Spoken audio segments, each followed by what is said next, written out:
अच्छा भैया, हम गायक कलाकार संजय लाल यादव आज ये समाज में तमाम प्रकार के घटना घटित होत बा और ज्यादातर समाज में अपने करीबी, अपने मित्र और अपने भाई बंधुओं से ये समाज कटता चला जा रहा है, क्योंकि कुछ लोग समाज में ऐसी घटनाओं को अंजाम दे रहे हैं कि जिससे आज ये मधुर रिश्ता कटु रिश्ता बनता चला जा रहा है।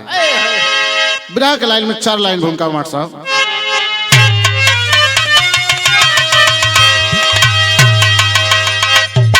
कि खून का रिश्ता अनमोल दुनिया में प्यारा, भाई जैसा न जग में हो पाएगा भाई। राम खातिर भरत राज को त्याग बैठे, लखन जैसा अब कोई न होगा ये भाई। वन में तपन में या कोई भी रन में, जान हंस कर के हर दम लुटाता है भाई। दीनेश अरमान आंसू में बहने लगा,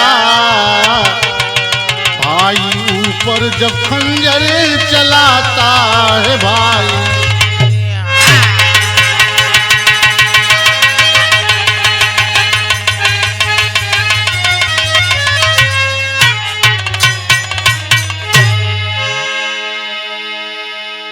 दीनेश अरमान आंसू में बहने लगा, भाई ऊपर जब खंजर चलाता है भाई। प्रकृति आज समाज में मधुर रिश्ता कटु रिश्ता बन रहा है। विरह में 1 लाइन गजल का भाव हमारे साथ।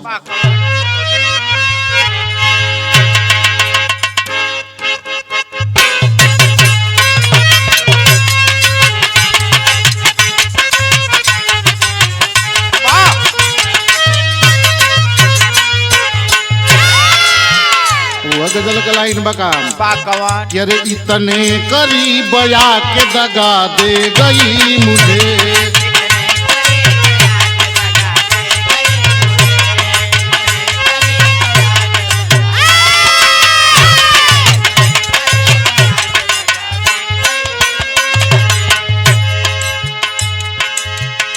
अरे इतने करीब आके दगा दे गई मुझे। मैं बुझ रहा था या कि हवा दे गई मुझे।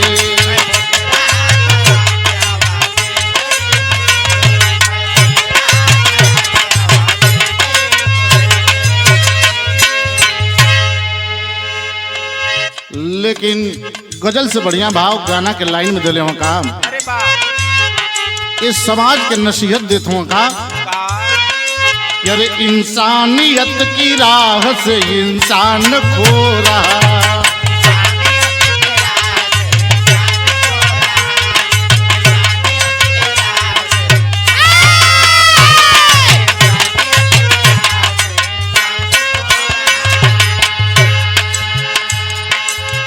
इंसानियत की राह से इंसान खो रहा। अरे लगता है जुर्म देख कर भगवान सो रहा।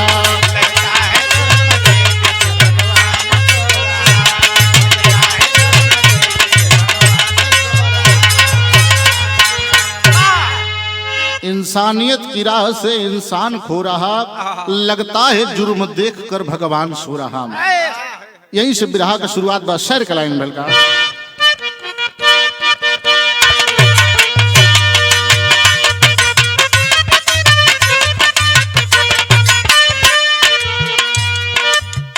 धरा पर खून का रिश्ता ही सबसे प्यारा है,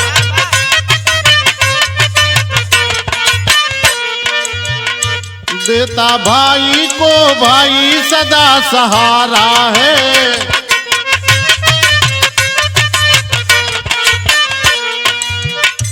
खुदाई कांप गई देख कर नजारा को।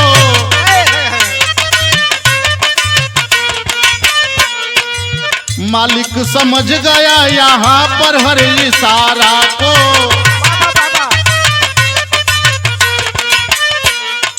जिला बहराइच गांव बिरलों की हकीकत है। मनौता मौड हुई लुट गई नसीहत है। रमेश और सुरेश दोनों सगे भाई जी। गरीबी बेशक रही घर में खुशी छाई जी। सुरेश बड़ा भाई दिल्ली में कमाता था। रमेश जिंदगी गरीबी में बिताता था।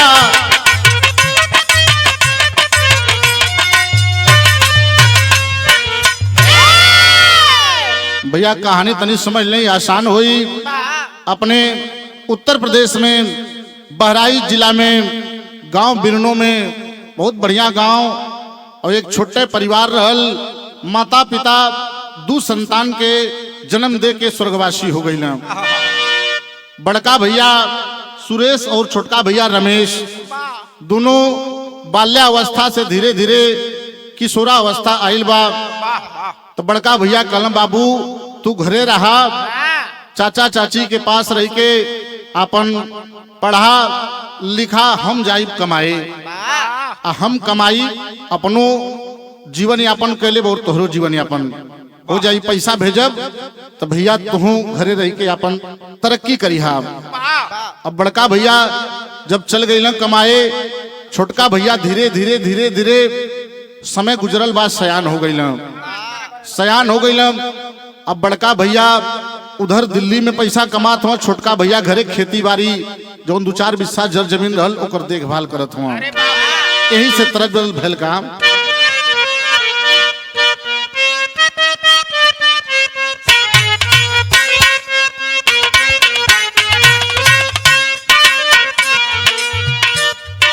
इमाम साहब संकेत करत हम कोनो लड़की जात बा, कोनो मनचला लड़का ओके देख के कहत बा तनी ताक दे तू हमारी ओरिया मर जईती। हाँ हाँ मर जईती, बिना गंगा में नहैले हम तर जईती।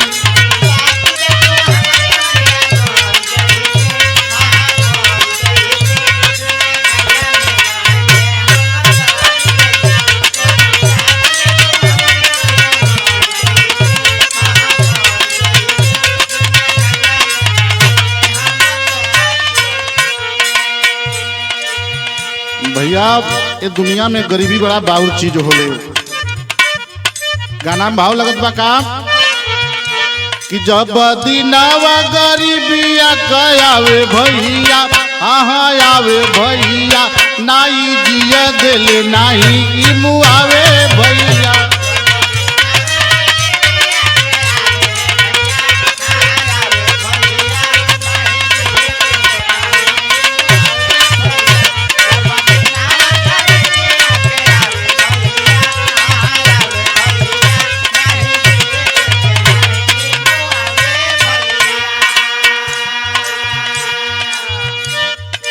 बड़का सुरेश के बाद दौलत अपार हो। यवर रमेश घरे बाड़े लाचार हो।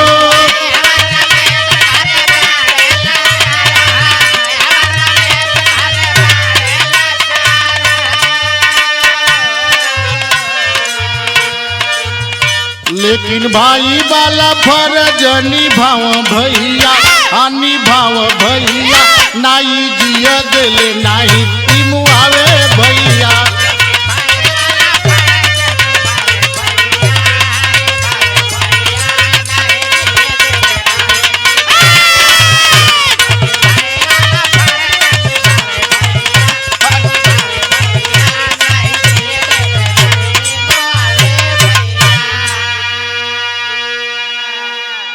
भैया कुछ दिन तो बहुत ठीक ठाक चलल, बड़का भैया छोटके भैया का सपोर्ट करत रहला, पूरा ध्यान दें कि लेकिन धीरे धीरे जब परिवार दोनों जाने के बसल है तो काजू किस्में छूट गई भैया, तो बड़का भैया छोटके भैया के तरफ ध्यान देवल कम कर देला और गरीबी में रमेश अपन दिन बितावत हों बेचारे। गरीबी में जब दिन बितावत हों तो कुछ दिन के बाद जब सुरेश भैया दिल्ली से कमा के घरे आयल हो तो तरज बदलल भैल का।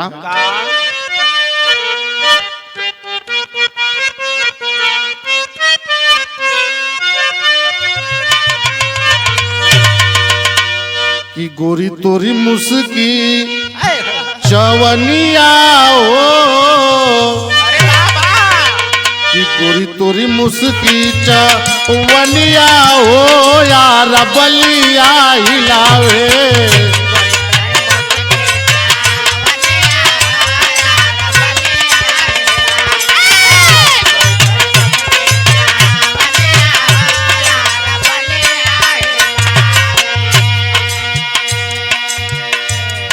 रामबलम भैया जब बड़का भैया कमा के दिल्ली से अल तो उनके मन में एक बात चल लगल कि अरे अल सूरेश जब घरवा ओ बाट बदलल बिचरवा।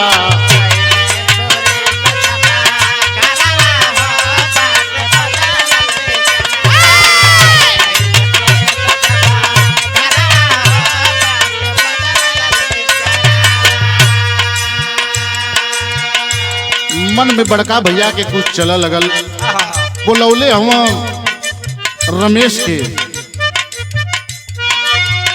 छोटका भाई से तब बोलले ऊ बतिया।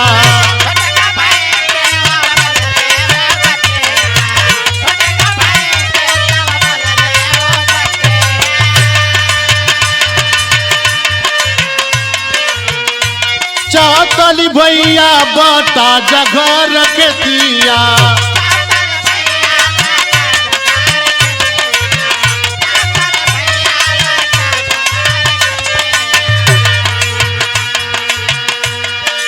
गिरल रमेश पर पहाड़वा ओ, गिरल रमेश पर पहाड़वा ओ बाट बदलल बिचरावा।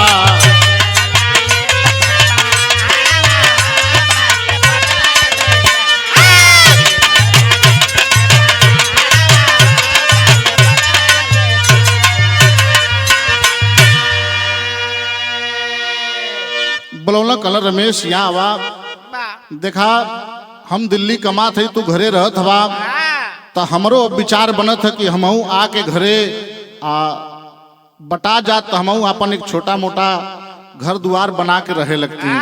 तब का भंटा मरचा का खेती करते हैं। जब इतनी बात कहल तो रमेश कहल भैया देखा तू दिल्ली कमात रहला, हम घरे रहली और जौन खेत एकदम गाढ़ा रहल ओके 1.5 लाख रुपया लगा के हम ओके समतल करौले हैं, कंप्यूटर वाला लगा तो 1.5 लाख रुपया का हिसाब हो जा, बाकी जमीन बांटला। अब इतनी बात तो सुरेश के बुराने लग गई हो, जाके गांव के लोगन से बुला के 2-4 लोगन से अपन बात समझे लगला। जब गांव के लोगन के बात समझले हो तो तरज बदलल।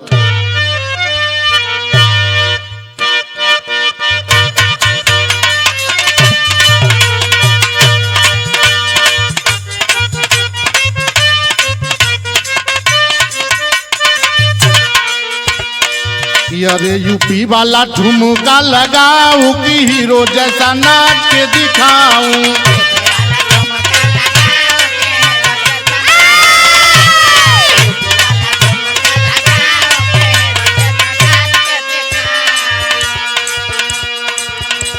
जब रमेश इतना बतिया कहले हम गांव के लोगन से समझल तो गांव के लोग कहल देखा तो के पहले हमन कहत रही न कि रमेश का नीयत ठीक ना है, तो भैल काम क्या रे घरवा में आइल बाबी पतिया की मतिया मराए गई।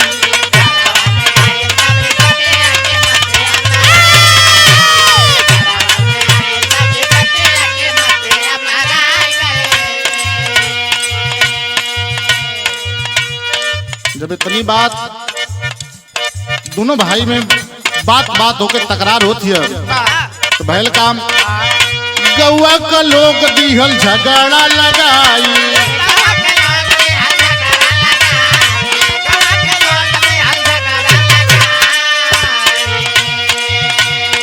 लोग कहना देखा मन पहले कली रमेश का नियत ठीक ना है कि गौआ का लोग दिहल झगड़ा लगाई।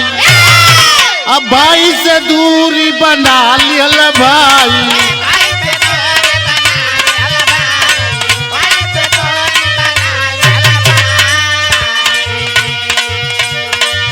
कि अरे काल बन गईल बा धरतिया की मतिया मराए गईल।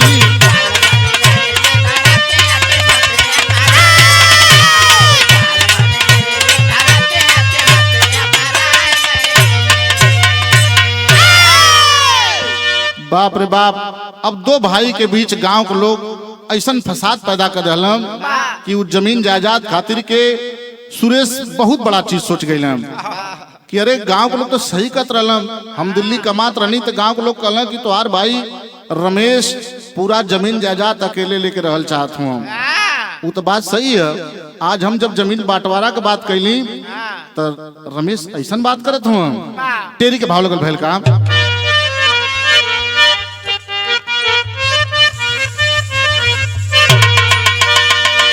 कि अरे भाई का बैरी भाई बन गया। कि अरे भाई का बैरी भाई बन गया। तो दौलत की चक्कर में रिश्ता दिया जलाई।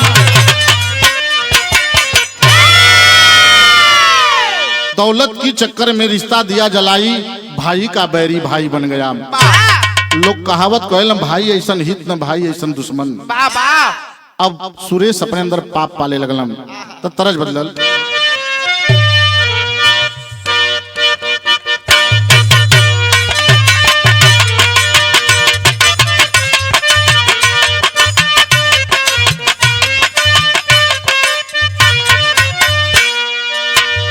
कह की गोरिया रे के रे गोरिया रे बिजुरिया कहवा गिरी।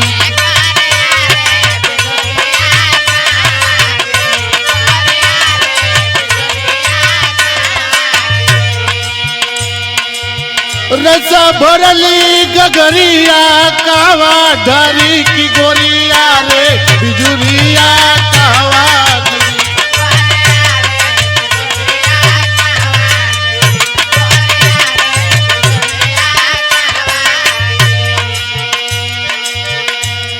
लेकिन देखा एक भाई के प्रति कैसन द्वेष पैदा करत बा।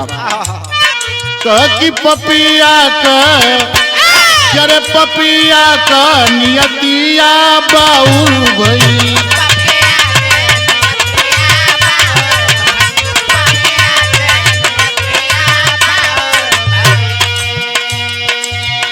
भाई खातिर अब भाई माहुर भइल। पपिया का नियतिया बाउल भई।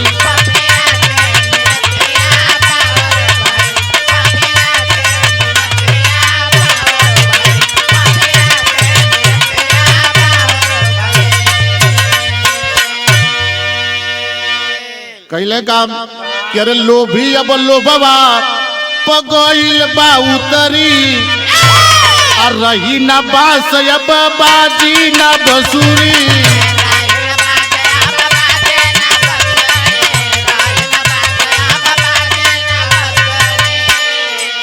कि अरे देख बनवता के ये पाहुर भइल। कि अरे पपिया के नियतिया बाउल भइल।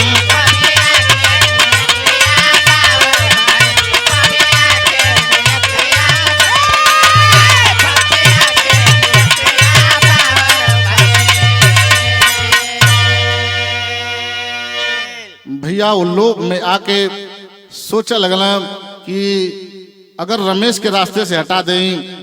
सोचा अपने खुद के खून के खुद के भाई के बारे में इस समाज कौनी ओर जात बा कैसन विचार लोगन को होत बा। वही लोगन में इस सुरेश सोचा लगला कि अगर रमेश के रास्ते से हटा दे तो हमार सारा कांटा साफ हो जाई। सारंगा में लगल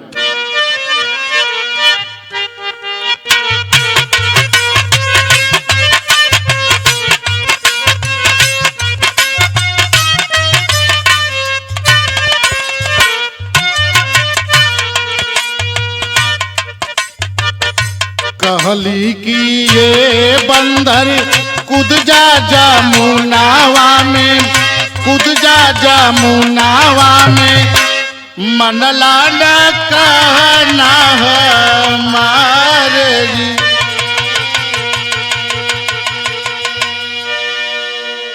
यारे घर मेरा सरिया डर के घुमता मादरिया हो लेके, घुमता मादरिया हो लेके, खात बड़ डंडावन के मारे जी।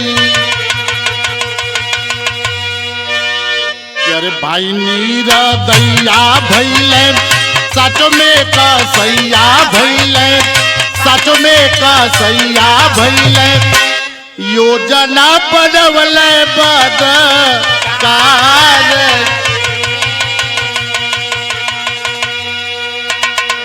क्या रे केतना कलेस बाटे, सोचता रमेश बाटे, सोचता रमेश बाटे, सूतल रहल घरवा मजार।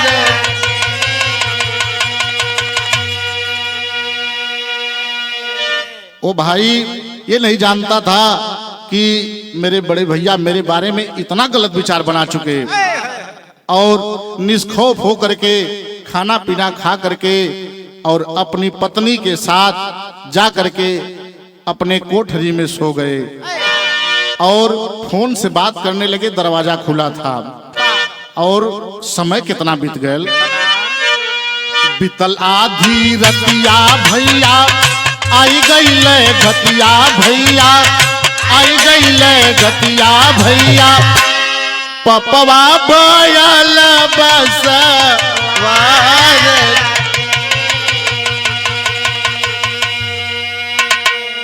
यारे जैसे हो वार कैले, सजना चिघार कैले, सजना चिघार कैले, केहू नाही बाटे मददगार जी। बतियावत बतियावत बेचारे सूत गइल। अब फोन हुई तेरे चालू बाब, जब सूत गए हम तब तक बदमाश घर के अंदर पहुंच गए।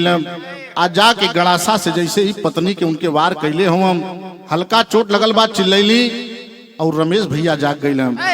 जब रमेश जागल हम तो कहला, अरे भैया शिव धनी राम धनी, जब इतना नाम लेला तो लोग कहला ये तो पहचान गइल बा। तुरंत दूसरा वार करे में देरी ना कैलम और इतना सटीक निशाना से वार कैलम कि रमेश का सर धड़ से अलग हो गए। ओकरे बाद वो पत्नी बेचारी पांव पकड़ के रोवे लगली, बिलखली कि काहे कौन कसूर बा हमरे सैया के, काहे मारत हवा सर। कहला कसूर ते इतना बड़ा बा कि बता ना सकीला जा, और तुरंत सोचला कि एके भी मारल उचित बा। उनहु के वही समय 2 लाश गिरा के फरार हो गई। पापट में भागल भैल का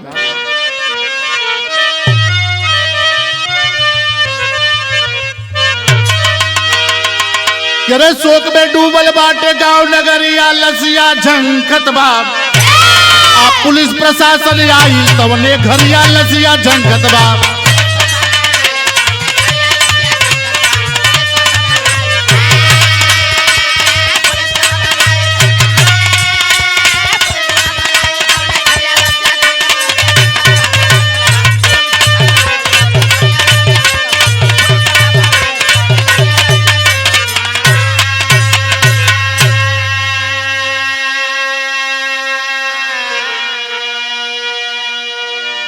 अब जैसे सुबह होत बाप, सुबेरा होत गांव पूरा में हल्ला हो गए। स्थानीय थाना के SHO महोदय दल बल के साथ मौके पे पहुंचते हैं और जा करके मौके की निगरानी करते हैं।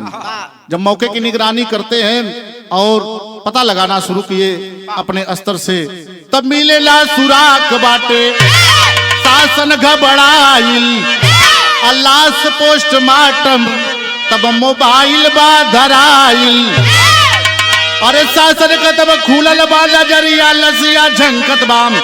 आ गईले पापी जलिया के कोठरिया, लसिया झंकत बाम।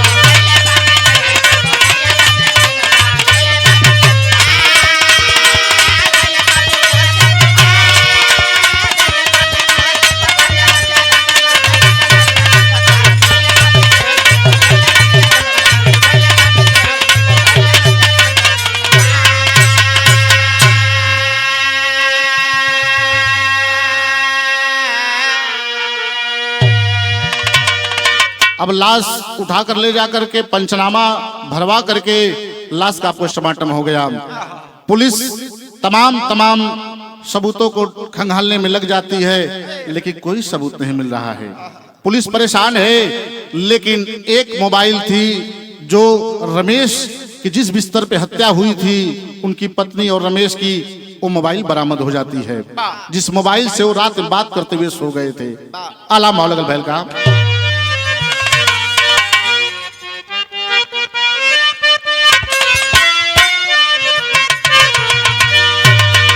अरे राम कि भरत जैसन भाई नाही, लखन जैसन होई भैया।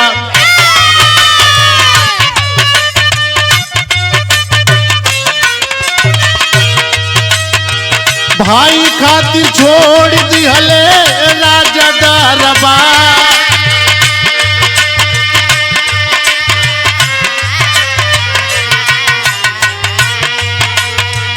बाहरे कसाई पापी कैसन तो रही बतिया बाटे।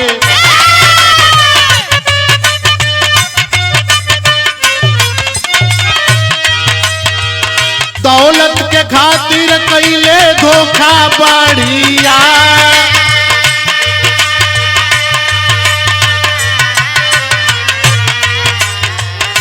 फूलल मोबाइल से बा राजा वाली बतिया भैया।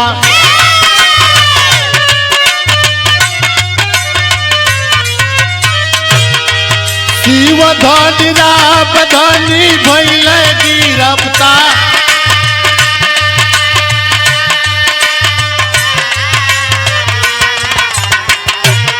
पड़ल जब मार वही जेलिया के भीतरा भैया।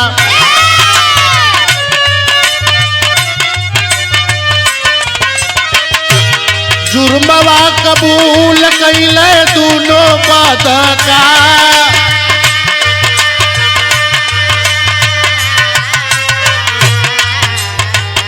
10,000 रुपया में ये सुरेश बेईमानवा बाबू।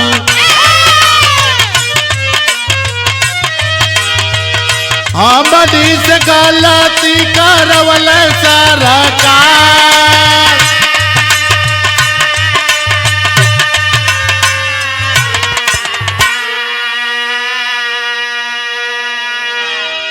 एक भाई भरत थे, एक भाई लखन थे। भरत भैया अपने राम खातिर के राजपाट सब त्याग दिलन, लेकिन बाहरे आज का भाई। इसीलिए कहा जाता है कि वेद शास्त्र रामायण महाभारत हमें क्या सीख देता है। हमारे लिए धन दौलत रुपया पैसा नहीं, लेकिन कम से कम समाज में रहने का तरीका और सलीका देता है। अब मौके पर जो मोबाइल पोस्टमार्टम के बाद इंस्पेक्टर साहब पाते हैं और उस मोबाइल को जब खोल करके देखते हैं कि लास्ट कॉल किसकी है, तो देखते हैं वो जो लास्ट कॉल है रमेश अपनी बहन से बात कर रहे थे। अब बहन से जब पूछताछ की जाती है तो बहन कहती है कि साहब हमार रमेश भैया हमसे यह बतियावत रहलन कि देखबू बड़का भैया सुरेश हमरे साथे बेईमानी करत हुआ। आई बात करत हमहू के नींद आ गई और भैयों के नींद आ गई।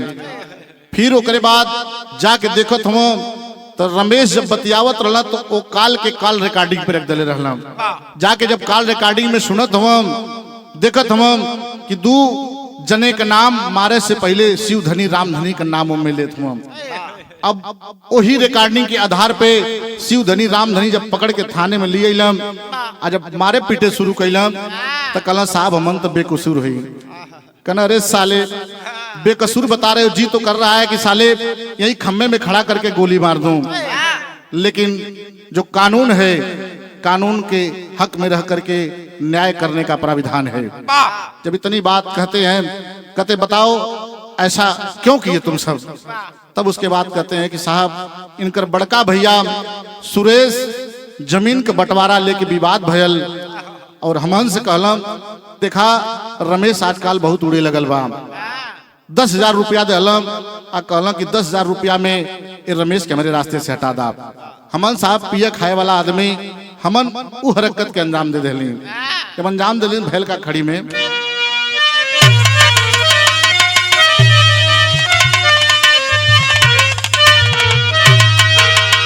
लाख लाख रुपए के समाज को नसीहत है क्या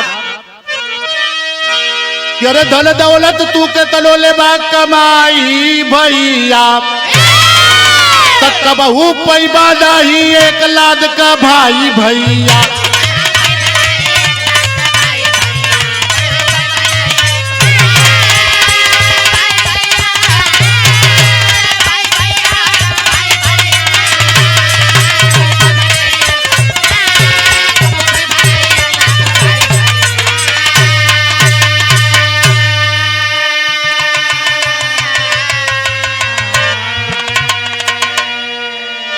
भैया धन दौलत तू कितनो लेबा कमाई भैया कबहू पैबा नहीं एक लात का भाई भैया।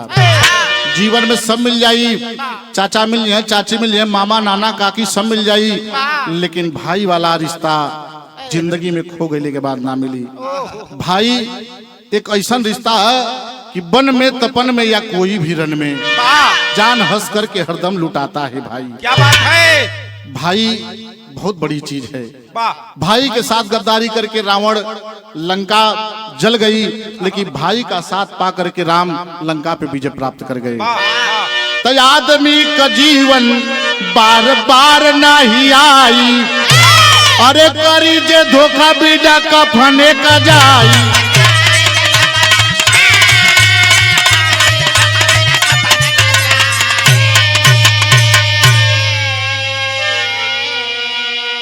अरे जिंदगी बीती असुआ के ढाई भैया तक कबहू पैबा नहीं एक लाद का भाई भैया।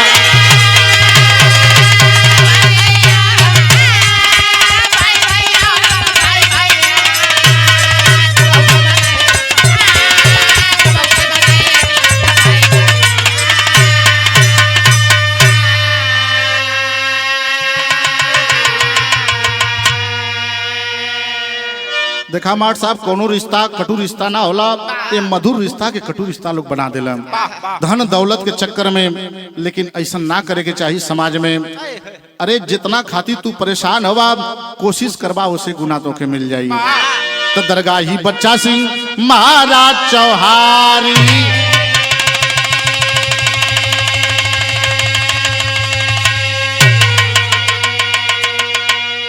कविता लिखते कभी दिनेश दिल में बा दुखवा भारी हो।